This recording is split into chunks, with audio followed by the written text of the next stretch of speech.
الحمد لأهله والصلاة على أهلها أما بعد. كان رسول الله صلى الله عليه وسلم إذا دخل شهر رمضان شد مئزره ثم لم يأت فراشه حتى ينسلخ أو كما قال عليه الصلاة والسلام. محترمو قدرمنو اوریدونکو الله دې وکړي چې تاسې به ټول ښه روغ جوړ په صحت او عافیت سره یاست. د صحت او د عافیت جامې به مې پر تن باندې وي. قدرمنو اوریدونکو د روژې حفاظت د دغه خپرونې څلرمه برخه ده. په درېیمه برخه کې موږ تاسې ته هغه اوږد حدیث بیان کړي چې په هغه کې نبي علیه الصلاة والسلام مسلمانانو ته د دې خبرې ترغیب ورکړی و چې تاسې په دغه میاشته کې د فرایضو سره سره د نوافلو د نورو اعمالو هم اهتمام کوي. او د نبی علیه الصلاة والسلام په خپله هم دغه ترتیب و چې کله به د روژې مبارکه میاشته راغله نو بیا به د عباداتو و طرف ته دومره به مخه کړه چې بسترې ته به در هغه وخته بیا نه راتلی چې در څو به روژه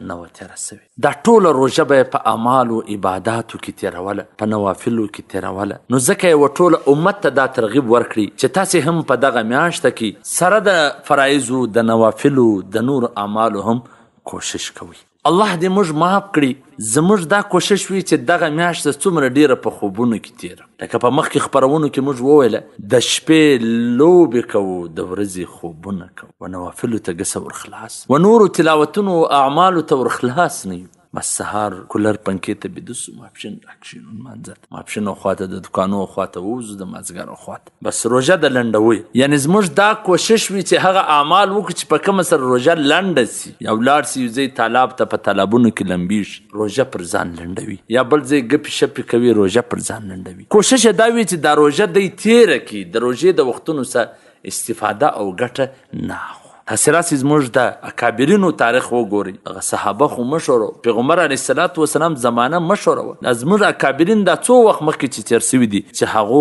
په روژه کې څنګه د اعمالو پابندي کول. د مولانا خلیل احمد سهارنپوري رحمه الله په هکله راځي. حضرت شیخ صاحب فرمایي چې په ډیرو روژو کې ما دی لیدلی چې سره د سپینږیرتوب، سره د بوډاوالي او د کمزورتیا د ماښام د لمانځه څخه به نفلونه کې 15 پاوه قرآن شریف وایي. یعنې تراویح نه، ماښام چې به یې لمونځ وکړي بیا به یې په نفلونو کې 100 سپاره 15 پاوه قرآن مجید وایي، یا به یې د بل چا څه اورېدي. د دې څه وروسته نیمه ګنټه کې بیا خوراک او نور ضروریات به یې پوره کړله. تقریبا بیا 2 ګنټې په باندې 2 ګنټې په تراویح کې تېرولې. او د مدینې منورې په قیام کې به تقریبا 3 ګنټې د ماخستن منځ او د تراویح کې تېرولې. بیا به د دې څه وروسته د موسم په اختلاف مطابق 2-3 ګنټې آرام کوي. بیا به په تهجد کې تلاوت کوي. د سهار څخه نیمه ګنټه مخکې به پیشنمۍ وکړي. د دې څه وروسته به د سهار لمانځه پورې به کله به په یاد سره تلاوت کوي، کله به نور ذکر او وظایف کوله. بیا چې به د سهار لمونځ وکړي، د سهار د لمانځه څه وروسته بیا د اشراق پورې به په ذکر کې و.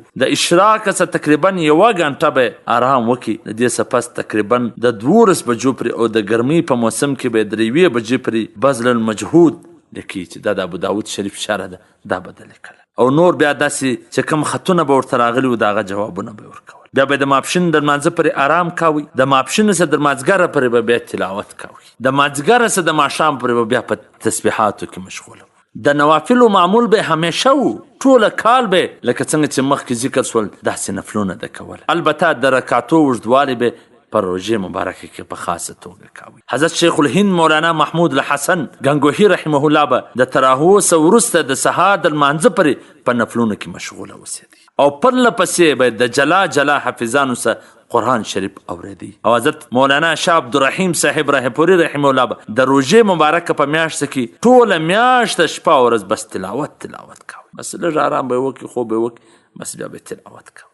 خطونه به کم کتله، ملاقات به لږ هم نه خوښاوي. بعضو خادمانو ته صرف دومره اجازت و چې د تراویح څخه مخکې به صرف چې یو پیاله چای کولې، بس هغو به ورسره مجلس کوي، بس بیا به دی په خپل تلاوت کې مشغوله سو. نو موږ تاسې ته هم پکار ده چې د خپل همت موافق څه عمل خو وکړو. دومره که نسو کولی لکه دا زموږ علما او بزرګان چې کوي، څه نه څه خو وکړو. کوم خلک چې د دنیا په لانجو کې مجبوره نه دي، څومره به ښه وي چې 11 میاشتې د ضایع کولو څخه وروسته د 1 میاشت خو د ځان نه قربانولو کوشش وکړي. هغه ملازمین چې د 8 بجو سره بیا د 4 بجو پورې دی په دفتر کې پابند وي. که چیرې هغه د سهار د 9 بجو پورې کم سے کم د روژې مبارکې په دې میاشت کې تلاوت کې تېره کړي نو دا څه ګرانه او د دنیاوي کارونو دپاره د دفتر د وختونو څخه علاوه نور هم وخت را ایستلی سو نو د دین دپاره هم باید څه وخت را وباسو. او کم خلک چې زمینداره خلک دي هغه خو د چا پابند هم نه دي د وختو، هر وخت کولی شي چې خپل وخت ته ترتیب ورکړي. په باغونو کې ناست خپل تلاوت کوي، په پالیزو کې ناست خپل تلاوت کوي. دغسې تاجران دکانداران چې هغو ته پکار ده چې په دغه میاشته کې لږ وخت کم کړي چې په نورو میاشتو کې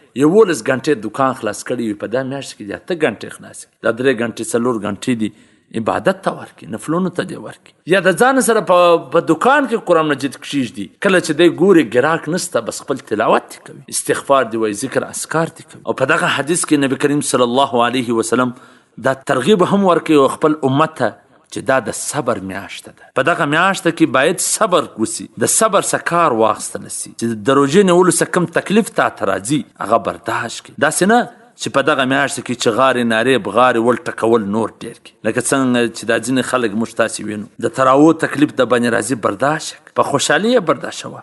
دا افت او مصیبت مه ګڼه، دا د ډېرې غټې زیاتې محرومۍ خبره ده. د یوې روپۍ د ګټلو دپاره موږ پر ځان باندې څومره ډېر تکلیفونه وړو. نو پکار دا ده چې موږ هم په دغه میاشته کې صبر وکړو، د صبر څخه کار واخلو. دکان کې ناست څوک د لراسي د طبیعت څخه خلاف خبره درته وکړي، په لارې روانې د طبیعت څخه خلاف خبره درته وکړي، په صبر کوه. هسې نه چې جنګونه وي. یو ورځ په بازار کې را روان سو، د یو سره څه چې در بل سره راوتلم څو جنګه مې په خپله ولید. دا ټوله د بېصبرۍ څخه کېږي. پکار دا ده چې صبر وسي. څوک سره ومشتي ښکنځل مه ورته کوه، چا مټر رنګ درته ووایي ښکنځل مه ورته کوه، خښه مه ورته کوه، بلکې صبر کوه. چې څومره صبر کوې هغومره به دې ګټه وي. بل نبی علیه الصلاة والسلام په دې میاشته کې د غمخواري کولو ترغیب ورکړی چې تاسې یو د بل سره غمخواري کوئ، د غریبانو او مسکینانو سره ښېګړه کوئ. هسې نه چې خپله خو دې په روژه مات باندې رنګارنګه میوې راوړي وي، پر پیشلمې و په روژه مات غوښې خورې، وریجې دې هم ورسره پخ کړي وي، پکوړاوې دې هم ورسره راوړي وي، رنګارنګه سلاتې چکنۍ اچار هم ورسره وي، لیکن ستا و څنګ ته غریبان یتیمان مسکینان کونډانې هغه دومره څه نه لري چې روژه په ماته کړي. ته د خپل اولاد دپاره دومره خرڅ کوې، دومره په روژه مات باندې ته مصرف کوې، رنګارنګه روبزا شربتونه ورته جوړوې، رنګارنګه چکنۍ او سلاتې ورته راوړې، رنګارنګه غوښې او وریجې ورته پخوې. نو لږ د هغه امسایه د غریبانو د یتیمانو د کونډانو د مسکینانو فکر هم ساته د ځان سره. دا خپل خرچه دې لږ راکم که، لږ هغو ته هم ورکړه. دلته په دا تیر روژه کې زه یو غریب مسکین سره ملاو شولم، هغه د دغه ورځې پر چې دا زه د ده سره ملاوېدلم تقریبا 10 او 12 روژه وه، په تورو چاو باندې روژه مات کاوي. دا هم زموږ ستاسې په معاشره کې وسیږي، زموږ ستاسې وڅنګ ته وسیږي چې یو به د کور وڅنګ ته دومره څه نه لري چې هغه روژه مات په وکړي، دومره څه به نه لري چې هغه په خپلو ماشومانو وخوري، بل طرف ته به د وریجو د غوښو د سلاتو د چکنیو د پکوړاو د میوې د دې داسې انبار لګېدلی وي.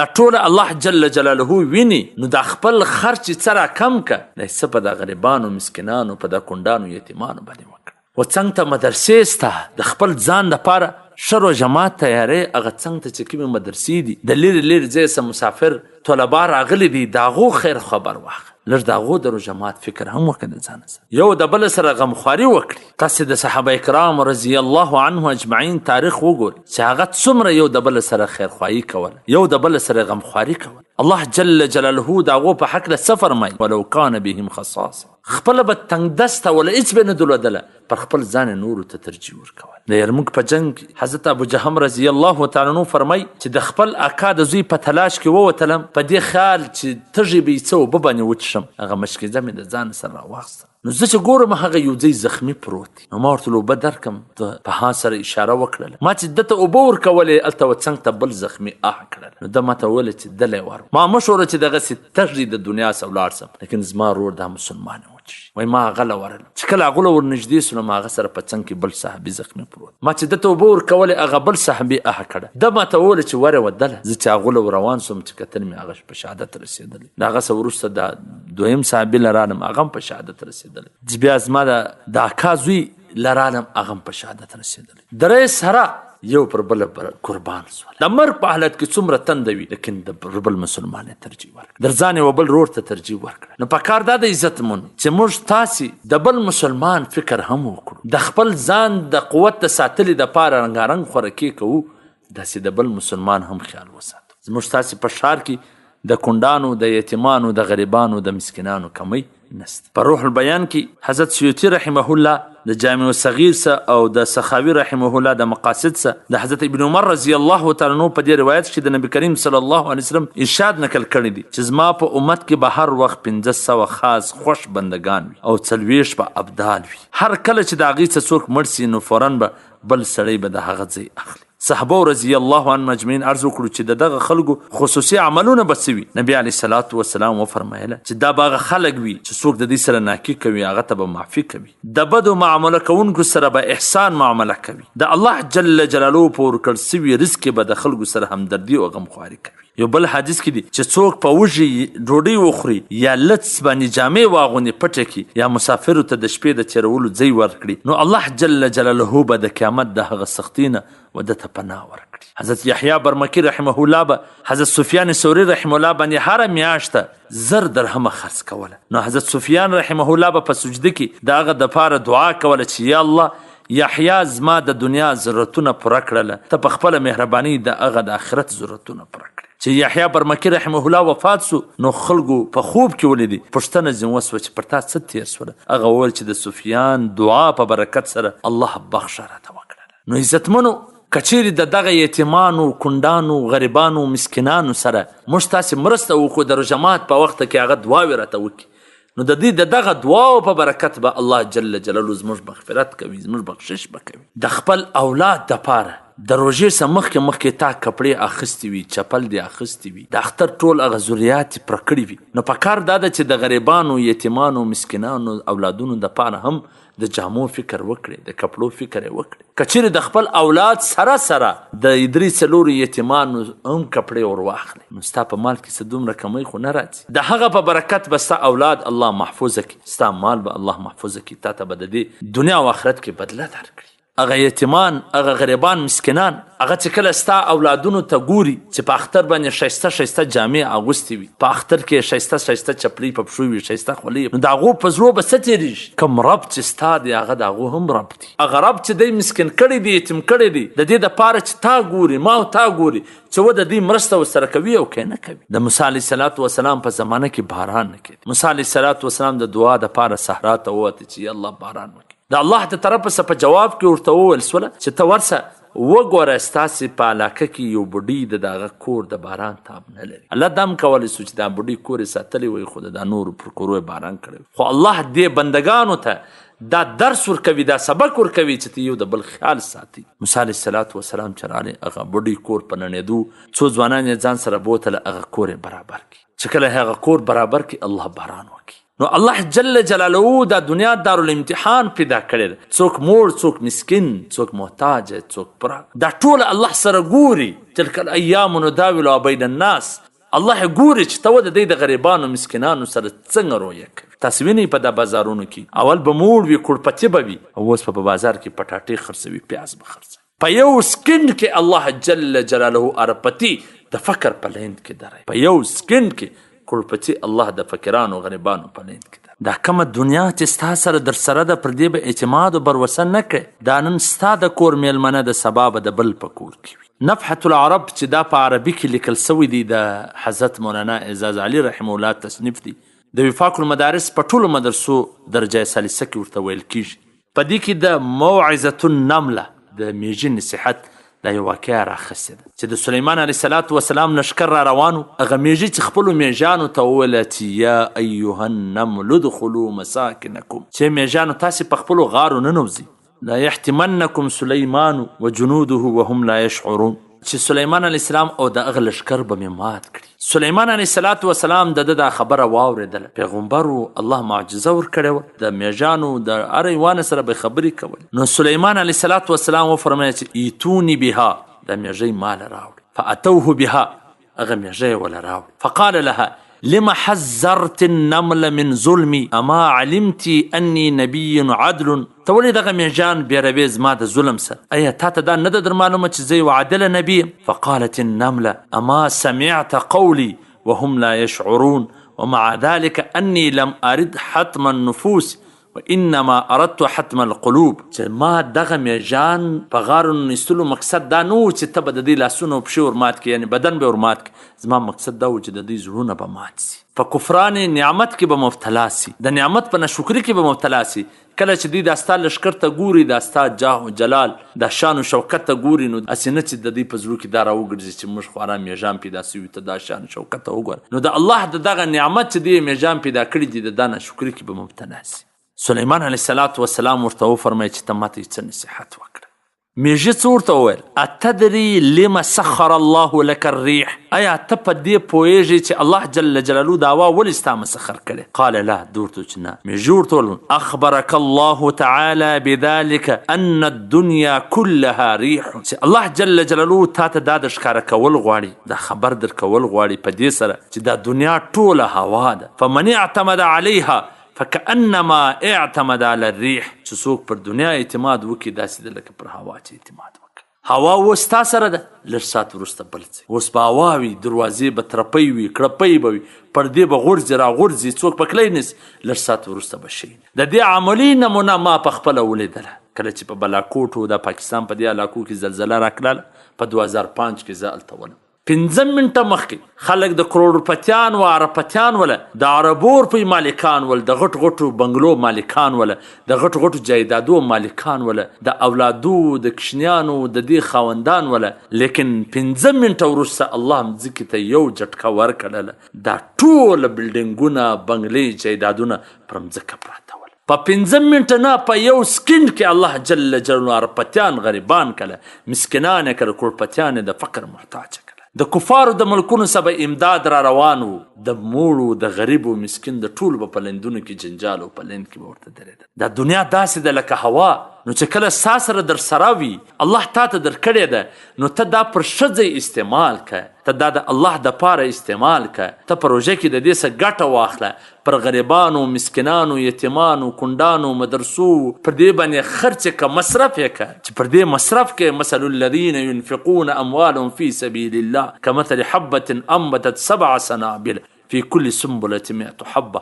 الله وایي زه د یوې په بدله کې 100 درکوم، در دې به هم زیاتې درکړم. نو چې د الله وعده د زیات درکولو ده، نو بیا به ته ډیوالي کېږې، بیا به ستا پیسې ختمېږي. دا امکان نه لري. ته به هلته ډیوالي کېږې، ستا پیسې به هلته ختمېږي چې ته په خپلو پیسو کې د غریبانو، د مسکینانو، د یتیمانو، د کونډانو، د قرآن د عاملینو، د الله د دین د خادمانو دپاره څه ونه لري. بیا به ته ډیوالي کېږي. نو الله جل جلاله دې موږ تاسې ته دغه د بل درد، د غریب او د مسکین درد موږ ته هم را په نصیب کړي، چې هغه غریبان مسکینان هم دغسې روژې نیولي لکه موږ چې نیولي وي، لکه زموږ زنانو چې نیولي، د هغو زنانو هم دغسې روژې نیولي.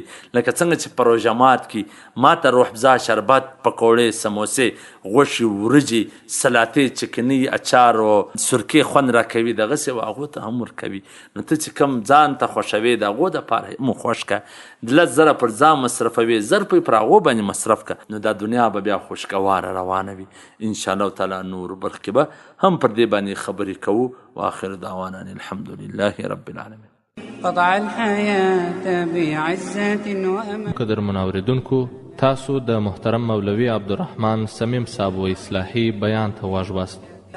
بعزة وأمان فكرت في الدنيا فكانت منزلا عندي كبعض منازل الركبان، وعزاء جمع الناس فيها واحد فقليلها وكثيرها